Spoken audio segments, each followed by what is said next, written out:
Talagang hindi po lalamig ang politika sa pagitan ng gobyerno at ng mga Duterte. Pagpasok ng taon 2025, baka mas lalo pang uminit. Abay, alam niyo kung bakit?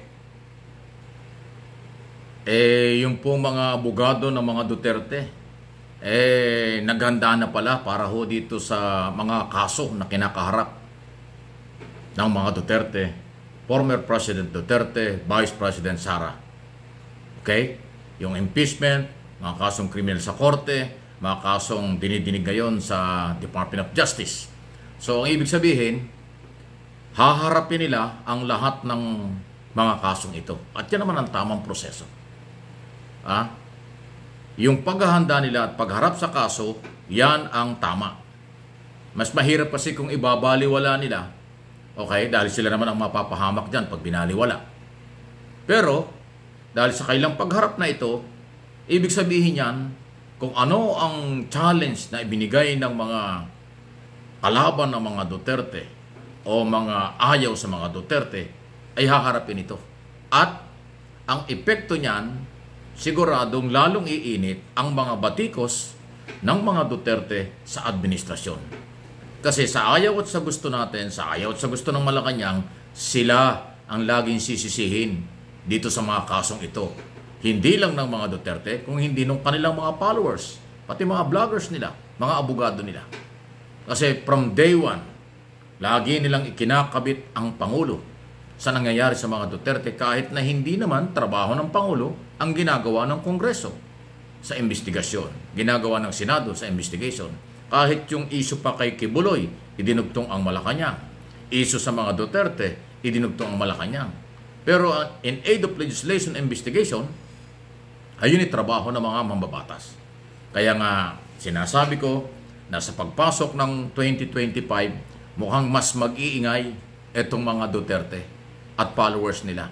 Hindi man sila gaano karamihan, dahil sabi nga nila, hindi nga makabuo ng malaking mga rally, pero yung paggamit nila sa social media, kung paano siraan ang gobyerno at paano pilitin o ipilit na si Pangulong Marcos ay may kinalaman sa kanilang mga problema, hindi sila titigil.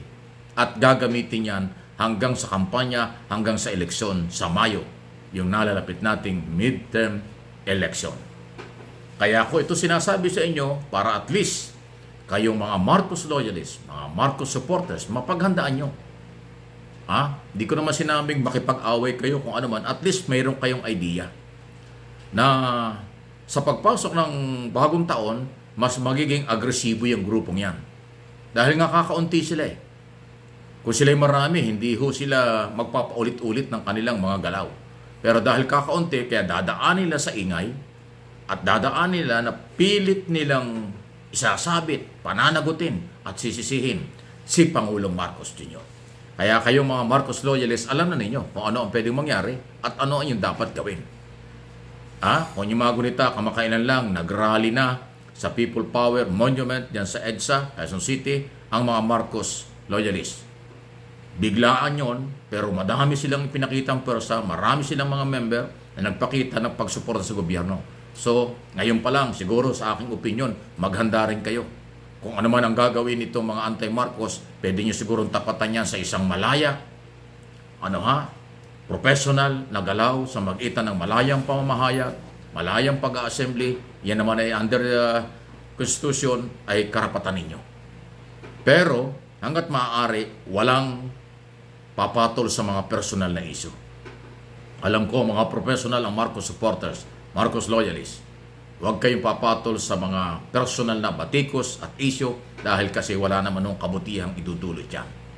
Yung mga pagmumura, yung mga panlalait, yung mga below the belt at pagbabanta sa buhay ng Pangulo, ginagawa nila yan. Posibleng gawin pa yan sa pagpasok ng taon. Okay? So, paghandaan lang natin yan, paghandaan po ninyo na tagapagtanggol ng gobyerno sa tamang proseso at pamamaraan. Okay? Kasi pag nagdala kayo, napikon kayo, pipikunin kayo, mambubuli sila, pabor sa kanila pagka pinatulan sila dahil kakaunti. Dahil hindi naman sila talaga nakakapagpakita pa ng malakas na persa na sila ay marami. 2 taon kalahati na silang nag-iingay hindi naman ho talaga ganong kalakas ang impact. Maingay lang ang social media nila. Maingay lang ang kailang iilang grupo dahil yun ho talaga lang ang inaasahan. Sa dami ng mga sinabi at akusasyon nila, wala silang napatunayan. Humantong na nga sa personal na pati yung buhay ng Pangulo, First Lady at Speaker of the House pinagbantaan na. Kaya nga, ulitin ko, sana naman yung mga otoridad, bilis-bilis na naman yung galaw nyo. Hindi kayo pinapansin ni Sara Duterte, hindi kayo nire-respeto niyan. Kasi ilang beses na NBI mag-imbita, hindi naman dumating. So gawin na ninyo ang kaukulang mga kaso at rekomendasyon kung ano ang mga aral nilabag na batas at ipairal ang mga batas. Masyado talagang mabagal, ulitin ko, masyadong mabagal ang ating law enforcement agency sa pagpapatupad ng batas. Krimen ang pagbabanta, krimen ang pag-uutos. Yan po ay ikasalabag na sa batas. May nilalabag na sa karapatang pantao. Yun hong pag-uutos sa buhay ng Pangulo at ng iba pa. Yun po'y matibay na Pero hindi ko alam kung anong klaseng due process, anong klaseng diskarte ng ating NBI at DOJ. Marami sila press release, marami sila interview, pero ang resulta, wala pa. Hintayin natin din. Baka naman bago mag-trickings o after tricking, tapos ng Pasko niyan, meron na silang resulta. Kasi yung isa, dalawa, na invitation at hindi kayo pinansin ni Sara Duterte, ibig sabihin yan, walang respeto. Gawin na lang nyo dapat kung ano ang inyong dapat gawin. I-file ang kaso sa lalong madaling panahon. Kasi lumalabas na itong unang binanggit ko na nakahanda na ang mga abogado ng mga Duterte sa mga kasong kriminal, kasong impeachment, ibig sabihin yan, sa korte sila lalaban, hindi sa investigasyon. Dahil sinabi na rin ni Sara Duterte, hindi siya nakakaramdam na magiging patas o fair ang investigasyon. Ayun na kanyang paniniwala. Di bahala siya. Kaya dapat ipakita na ng NBI, Department of Justice, ang kanilang pwersa, ang kanilang ebidensya, at kanilang kakayanan na dalhin sa korte ang kaso dahil yan na po ang pinaghahandaan ng mga Duterte. At yan ang tamang proseso. Sa husgado ang labanan ng ebidensya, testigo ng magkabilang panig. Hindi sa social media, hindi sa press release, at hindi rin ho sa mga pagmumura, pagbabanta, at kung ano-ano pa. So NBI, Happy New Year! Advance Happy New Year! Galaw na ho, bilis-bilis na naman ninyo.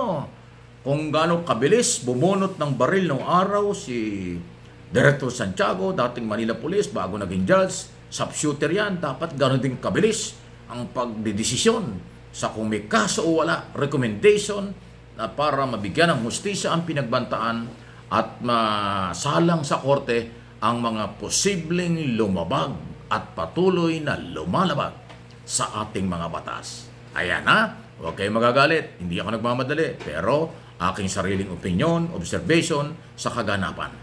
Sa korte lalaban ang mga Duterte kasi yan na ang kanilang mga galaw. Sa tingin ko at opinion natin. Please like, share ang ating mga video.